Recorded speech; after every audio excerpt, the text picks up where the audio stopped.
Olá!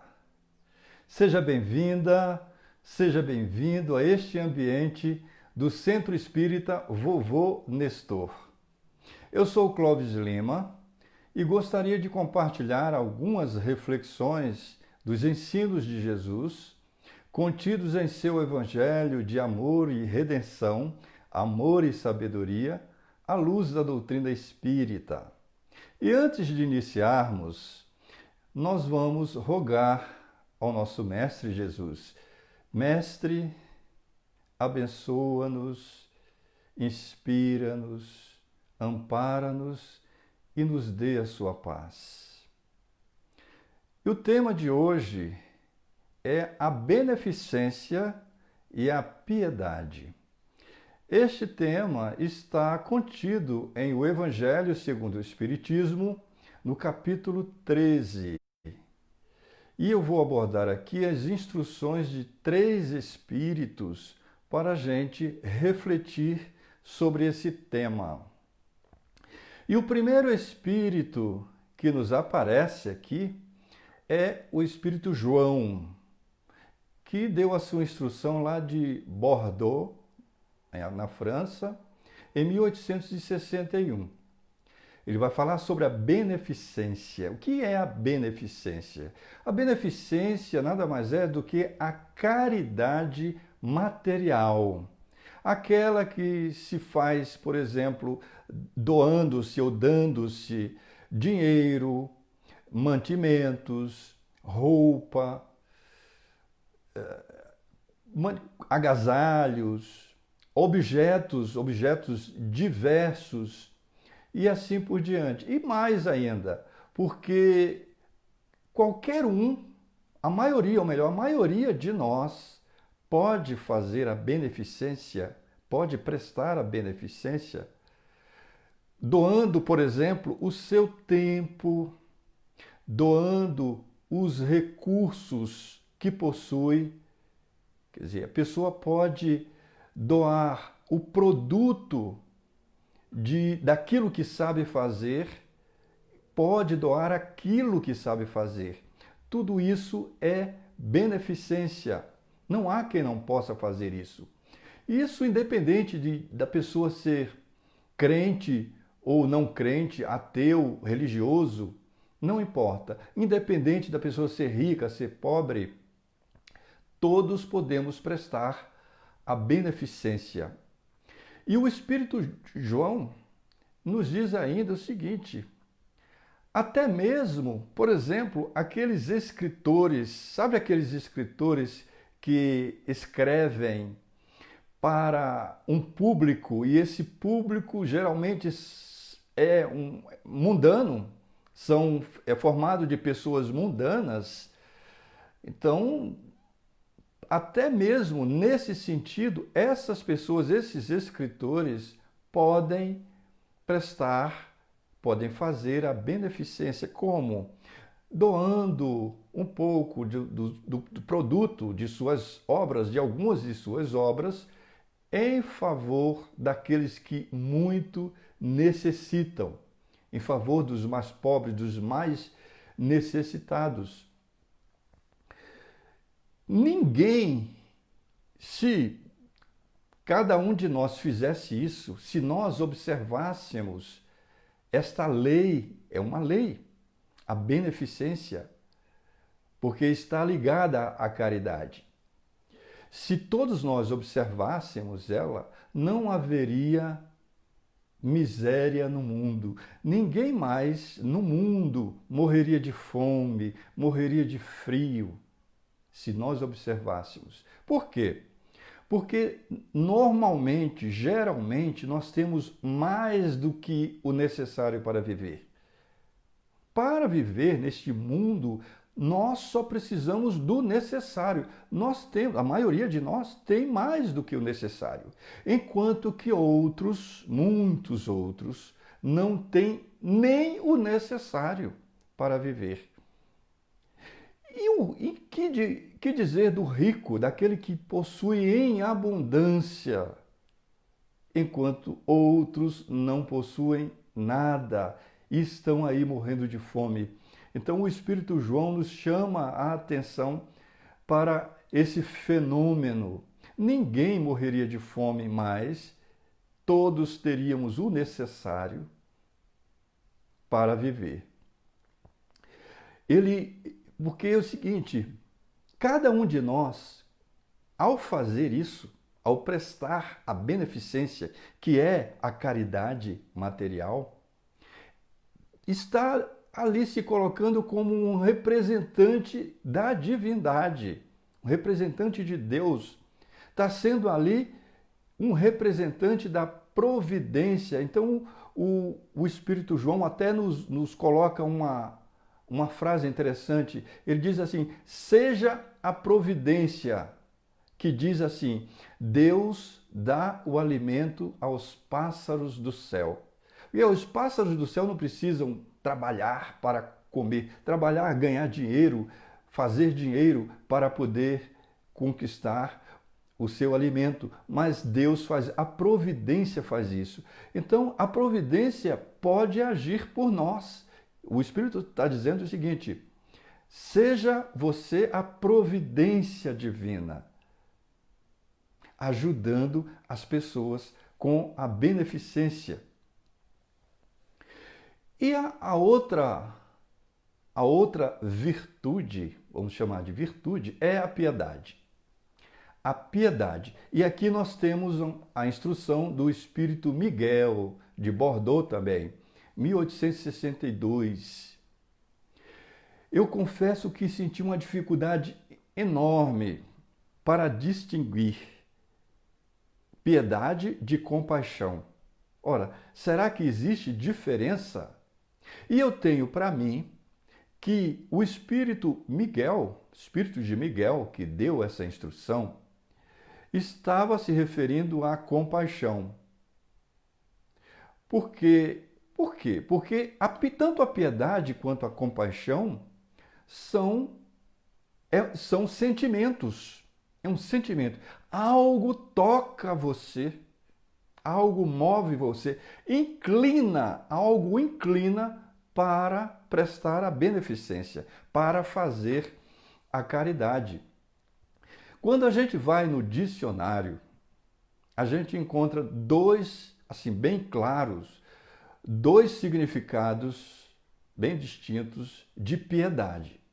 Um deles é dever, devoção. Dever, devoção. Está muito ligado ao fenômeno religioso, ao aspecto religioso. Devoção à divindade. Dever filial. No próprio Evangelho, segundo o Espiritismo, existe lá piedade filial, aquele respeito, aquela devoção do filho para com o pai, devoção, dever. O segundo significado, que é abordado aqui pelo Espírito Miguel, também existe essa componente do dever. Por isso que ele falou piedade. A compaixão está muito mais ligada. Depois eu vou falar um pouquinho sobre a compaixão. Então, esse segundo significado significa pena, quer dizer, pena, dó. Então você vê um mendigo na rua, abandonado, ou uma criança, você tem pena, você tem dó, você tem piedade. Por outro lado, você pode sentir também compaixão por aquilo ali. Mas a compaixão é algo mais forte, mais profundo. A compaixão é como se você estivesse no lugar, você sente a dor, o sofrimento daquele desgraçado. Desgraçado no sentido, os espíritos usam muito essa palavra, desgraçado, mas quer dizer, o desafortunado, o infortunado, desafortunado, né? O sofredor, aquele que passa por necessidade, aquele que sofre muito. Então,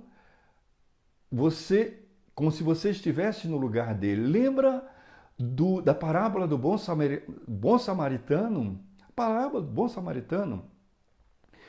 Descia um homem de Jerusalém para Jericó, quando foi assaltado por malfeitores, ladrões, que roubaram tudo dele e deixaram o homem quase morto. Passou um sacerdote, vindo também de Jerusalém, passou um sacerdote, olhou, não viu, não, viu ou fez que não viu, passou, foi embora. Veio um levita também, fez a mesma coisa e foi embora. Mas um samaritano que seguia de viagem, viu aquele homem e foi tocado de íntima, ele foi tocado de íntima compaixão. E aí cuidou, se aproximou, cuidou do homem, fez tudo que está lá na parábola do bom samaritano. Então aquilo ali é compaixão. A compaixão inclinou aquele samaritano a prestar a caridade. E aqui a piedade também. A piedade inclina a pessoa a prestar a caridade. Por isso que estão muito próximas a piedade e a compaixão. O Espírito Miguel vai dizer que a piedade é a irmã da caridade. É a precursora da caridade. Por que precursor? Precursor é aquele que vem antes, aquele que prepara. Então, inclina a prestar a caridade. Todos nós sentimos, mesmo que seja um pouquinho, a ideia é desenvolver esse sentimento. Fazer com que ele se desenvolva, de modo a você, quando ver uma pessoa em sofrimento, você se inclina a prestar a caridade, você sente aquilo ali. É a piedade, sente a piedade. Essa é a ideia que está por trás. A outra instrução de espírito é do espírito que se denomina guia protetor. Foi dada essa comunicação em Sens, em 1862. E ele faz uma reflexão interessante. E diz o seguinte: aliás, é Allan Kardec que faz essa reflexão, faz a pergunta que gera a reflexão.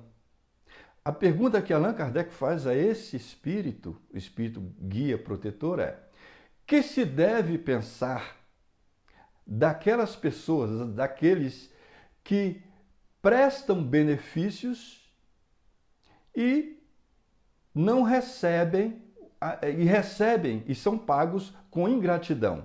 A pessoa presta o benefício e, em vez de receber a gratidão, a pessoa é paga com ingratidão. E por isso deixam de prestar, de fazer o bem, para não topar com os ingratos.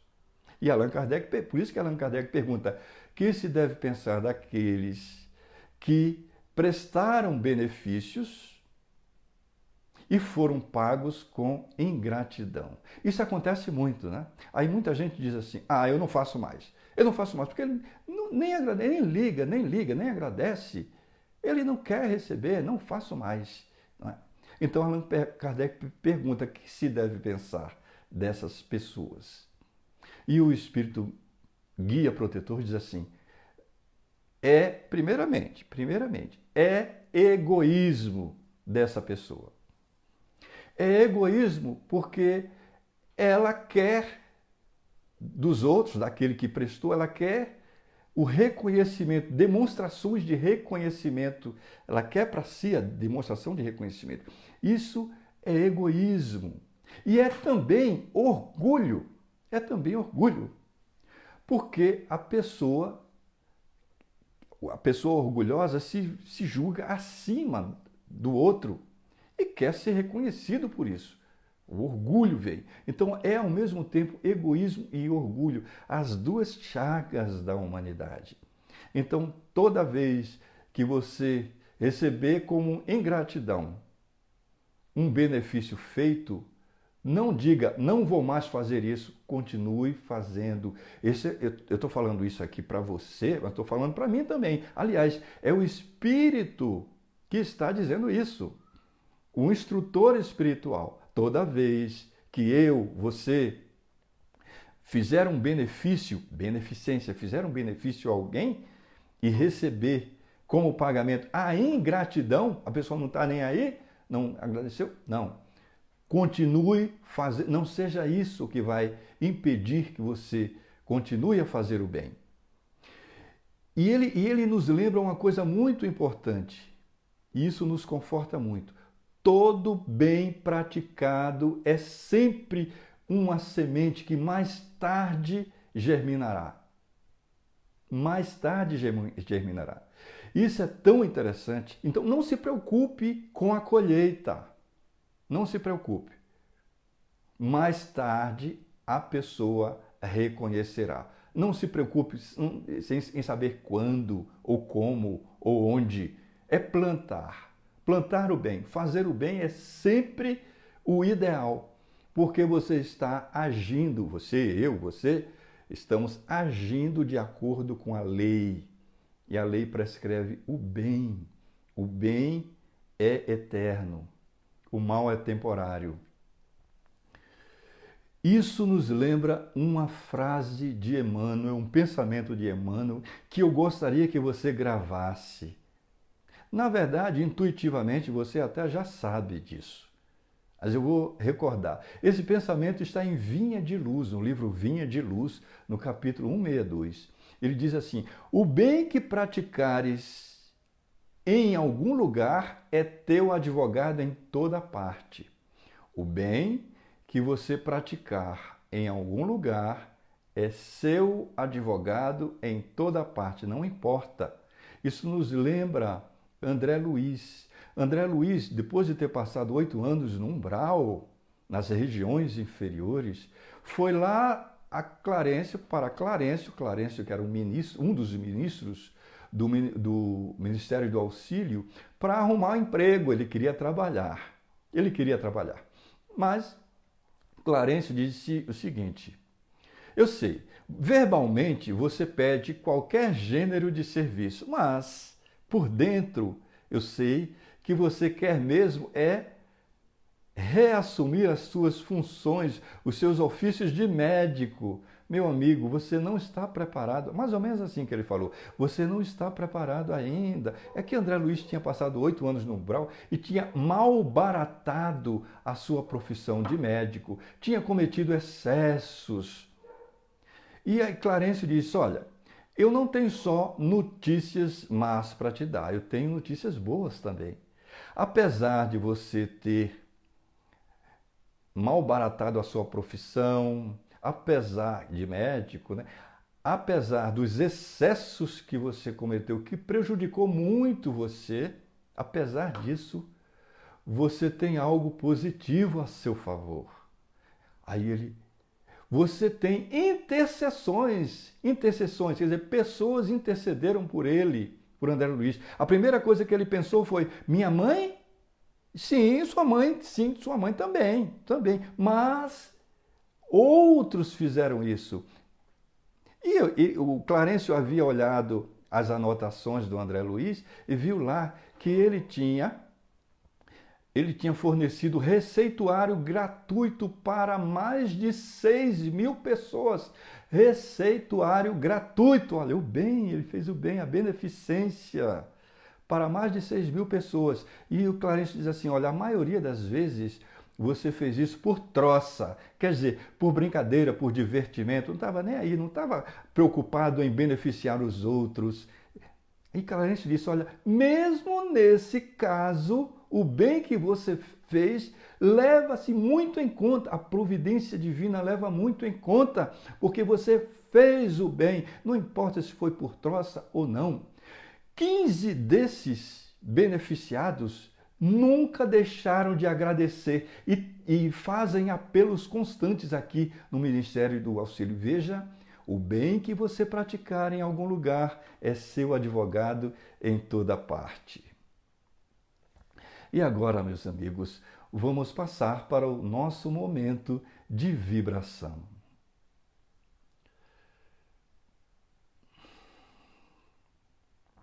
Eu convido você para, nesse momento, entrar em conexão com essa espiritualidade maior. Vamos até o alto e pensar em Deus.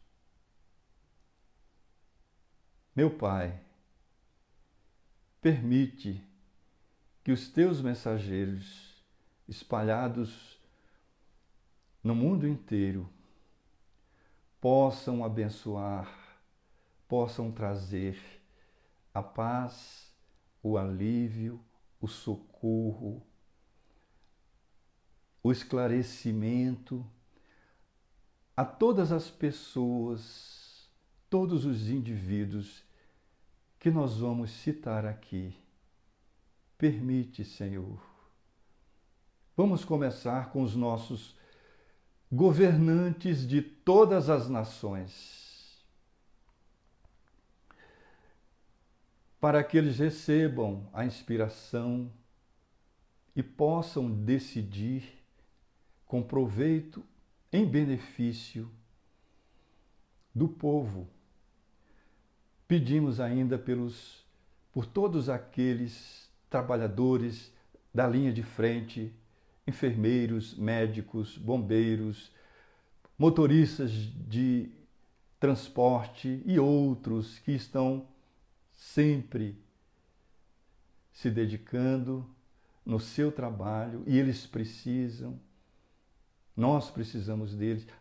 Agradecemos a eles todos e pedimos que envolva a todos eles, Senhor.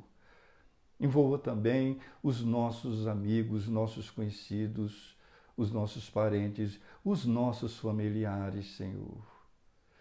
Envolve também com o teu amor, com a tua capacidade, o teu poder de cura, de alívio a todos aqueles que se encontram nos hospitais, aqueles que se encontram em casa, mas enfermos também. E aqueles, Senhor, aqueles que já desencarnaram devido não só a essa pandemia, mas também a outras doenças, outras enfermidades. Pedimos por aqueles encarcerados, aqueles que estão presos, prisões públicas e privadas, aqueles que estão abandonados, os sofredores, os que andam pela rua, as crianças abandonadas, Senhor, os mendigos, a todos eles. Pedimos também, em especial,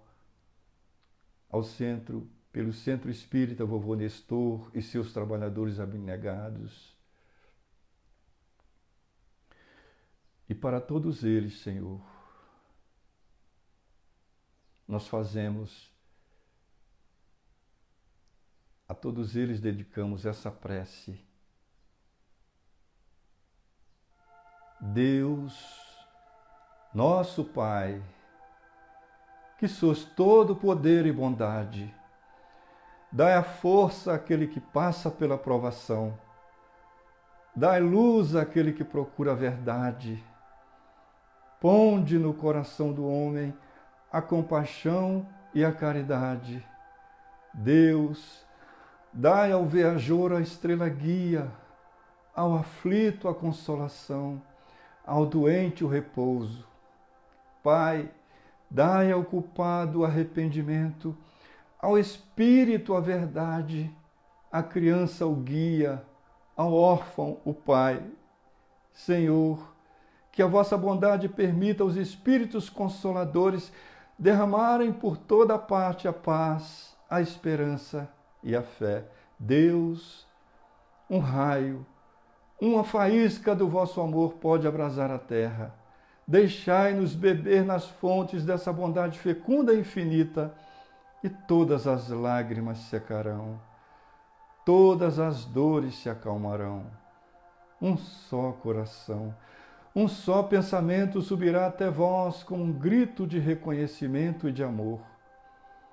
Como Moisés sobre a montanha, nós vos esperamos de braços abertos, ó bondade, ó beleza, ó perfeição, e queremos de alguma sorte merecer a tua misericórdia. Deus, dai-nos a força de ajudar o progresso, a fim de subirmos até vós. Dai-nos a caridade pura, dai-nos a fé e a razão, dai-nos a simplicidade, que fará das nossas almas o espelho onde se refletirá à vossa imagem. Assim seja.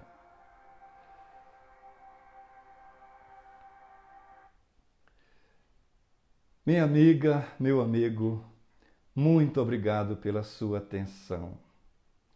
Deus abençoe você e os seus.